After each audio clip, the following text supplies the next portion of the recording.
it's time for an Aaron Rodgers edition, a post-free agency first wave edition of my favorite segment of the entire week, maybe in the whole world, one of my favorite things ever, Overreaction Tuesday. Let's get into it. It's a fine line between, drinking wine and squashing grapes, as we say in this business, and sometimes it's very subtle. All right, Nick, it's got to be a good one. I'm excited for this. What do we got? Yeah, I got a couple. We got a couple really good ones from the listeners. We'll kick it off with mine, though. First and foremost, Darius Slay and Joey Porter Jr. is the best cornerback duo in Pittsburgh since Rod Woodson and Chad Brown in 1996. Big yikes on this one. I'm pushing back. I gotta push back. Now look at I there's understands here. Like you could make the argument. I think it's better than anybody that Ike Taylor's ever played with. I think that this is the best duo Joey Porter's ever played with.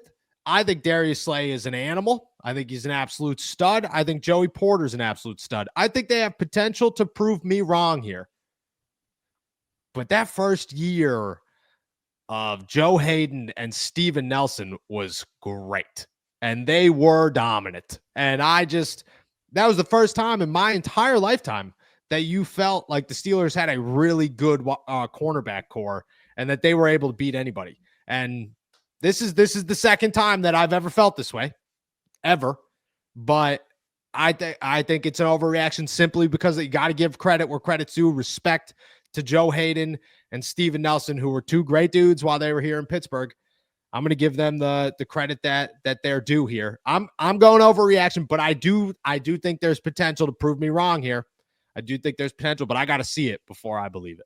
All right, let's go to the next one here. The addition of Daniel Ikuale plus a draft pick in the first 3 rounds will allow Keanu Benton to move to defensive end and have a Pro Bowl season in 2025. Oh, a Pro Bowl season for Keanu Benton. I'll say this.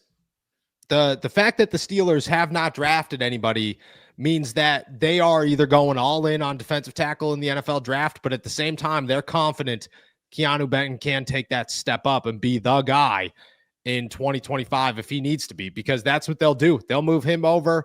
They'll figure out nose tackle. If Montravius Adams has to start there, if a third round pick has to start there, they'll make it work. That's not the worst position in the world to have to replace. But at the same time, Pro Bowl season for Keanu Benton here.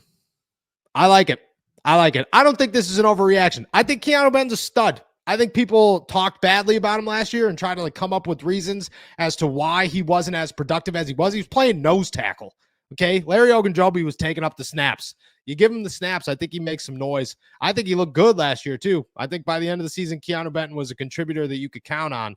I'm a big Keanu guy. I think he's got a bright future. Might as well start this year. I'm going to say that's not an overreaction. I think very difficult, but I'm not going to say that. I'm going to say that's not an overreaction. All right, I got one more for you. Kenneth Gainwell Kenny G will set a new career high in all-purpose yards this season. His current career high in single season is 547. Oh, I think that one's an overreaction. I think Kenny G's cool, man. And I've watched that clip 75 times over the last 3 days. I have not stopped actually, but I don't think that I still think he's running back 3 in Pittsburgh. I still think he's going to end up being running back 3. I think they're going to find somebody. That somebody's going to emerge as the running back 2. He's going to be listed as the running back 3 because this is Pittsburgh and this is what you do. But he's going to get the reps as a running back 3 or running back 2. And bare minimum, he's going to get the reps as a running back 2B, which means he's still splitting time with Kenny G, Kenneth Gainwell. I think that's a lot of yards to ask for somebody. That's a lot of yards for a backup running back.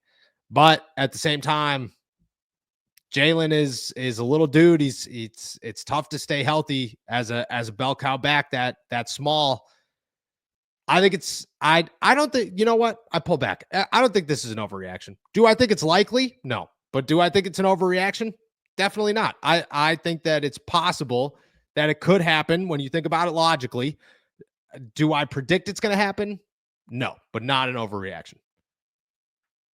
All right, we got a couple listener ones that I want to get to, starting with 42 Steck, who says Mason the Red-Nosed Reindeer will take the Steelers to the AFC Championship. Oh, that is an overreaction. Shout out Mason, man. Hope he's doing well. Excited to interview him for the first time in what's been a year, and I think he's been a true professional his entire time in Pittsburgh. Big fan of Mason Rudolph as a person. Think he, good guy.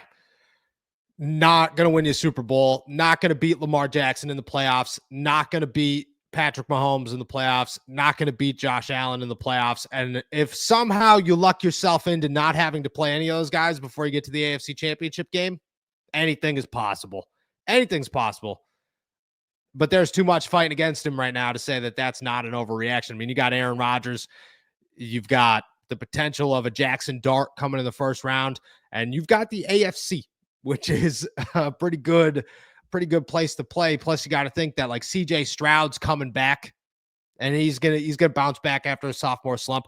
Bo Nix looks real good. Najee Harris just went to LA, which means that they still got a running game. Maybe they could pull something off, although I'm not super confident in it. I don't know, man. It's gonna be good. AFC looks very good this year, and the Steelers, unfortunately, do not look like the team that's going to be competing for a spot in the Super Bowl. So I'm going to say that one's an overreaction. Let's move over to Jessica, who says the Steelers are slowly losing respect in the NFL with recent articles about culture and missing out on pivotal pieces the last 2 years. Last year, it was wide receivers. This year, it is quarterbacks who are choosing to go elsewhere. I don't know. It's tough. I think the Steelers are not losing their culture. I think what's happening is social media is much bigger. The media presence in the sports world is much bigger. Like we come to you guys every single day for an hour. We're giving you all the I tell you stuff I should never tell you. And that's, that didn't always happen. Could you imagine what would be going on when AB was around? The best video that anybody has of AB is from like Kaboli's flip phone where he comes up with random words. And that didn't go on Twitter, And if it did, the 11 people on Twitter had a great time with it, but that was it. That's as far as we got. I think that's where this is going. I think that it's looking worse because of these situations. I will say at the same time, though, if this was always the Steelers' culture, players are getting smarter. And because of that, it's getting more players want to compete for a Super Bowl. The Steelers look like a Super Bowl team 6 years ago. The way they stand here today, people are starting to realize they're not. And I think that's the difference. I think you have run out of your Super Bowl card as the Pittsburgh Steelers. And because of that, people don't want to be here anymore. I wouldn't say it's because of the culture. I think the culture in Pittsburgh is great. I think it's the winning edge that they do not have right now. All right, let's go to Brandon. You got to stick with me on this one because it is conspiracy theory time. Brandon says the Steelers won't admit it, but they're subtly tanking so they can draft Arch Manning next year in the Berg. They gave DK a long-term deal so they have stability at wide receiver, but they haven't signed any other impact players despite the cap room to not affect their comp picks and provide them max draft flexibility in 2026. They will build out their core and the other side of the trenches in the draft and have a fully loaded ship ready for Arch to pilot next year. I don't think I think it's an overreaction in the terms of tanking. I don't think the Steelers would ever tank. That's just, I don't know, man. I think I'm around these people too much to like understand, like TJ Watt would murder you if you told him, I think you're tanking. I think Omar Khan would be fired in 2 seconds if Art Rooney learned that he had even a thought of tanking. Mike Tomlin doesn't even know what the word tanking is. You know what I mean? He doesn't, that's not even a definite, there's no definition of tanking. Loser. That's probably what he says. But them preparing for an Arch Manning, them preparing for a Drew Aller or whoever comes out of Tennessee or LSU, them preparing for that type of guy, that's not an overreaction because that's where the Steelers are exactly, actually. They are at a place where they are building it all around him because they know they don't have him and they got to go get him. And they're either going to go get him this year or next year or maybe both. But they're going to build everything else they possibly can plug it all in, get it all ready so that all they have to do is add their quarterback. I don't think that part's an overreaction. I think that part's true, to be honest. The Steelers are building this thing, and just like they've done in a number of different ways, the secondary, the inside linebackers, the offensive line, they just take it piece by piece, and they've done it all.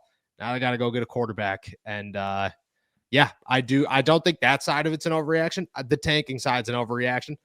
The rest of it, spot on, actually. Spot on.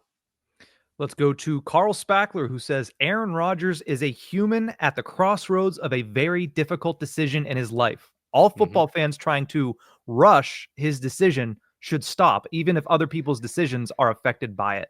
I agree with that on a personal level. I do agree with that. I think there's both underreaction and overreaction to this statement, because the overreaction is if you're doing it mildly, if you're doing it in a sense of business, at some point the entire NFL, doesn't matter who you are, can't wait forever for you.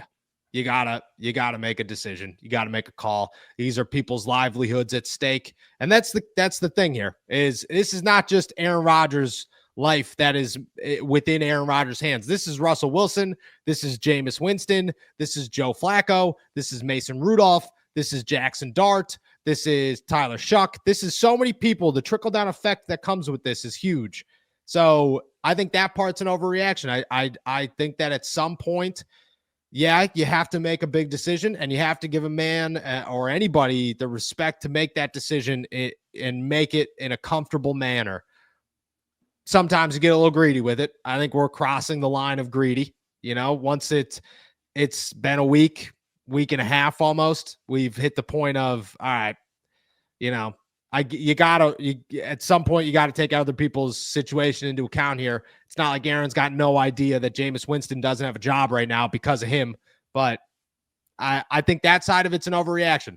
I think that if you do it respectfully and you don't lash out on the guy, telling him that he needs to hurry up is reasonable. At the same time, I 100% agree that, this is a very, very difficult decision if it includes retirement, and you got to respect how difficult it is. Let's close out Overreaction Tuesday with this. Pittsburgh Hornet says, overreaction or not, let you be the judge.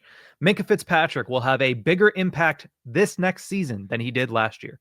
Well, yeah, I think that's not an overreaction. I think I would say this is not an overreaction every year until Minkah's gone.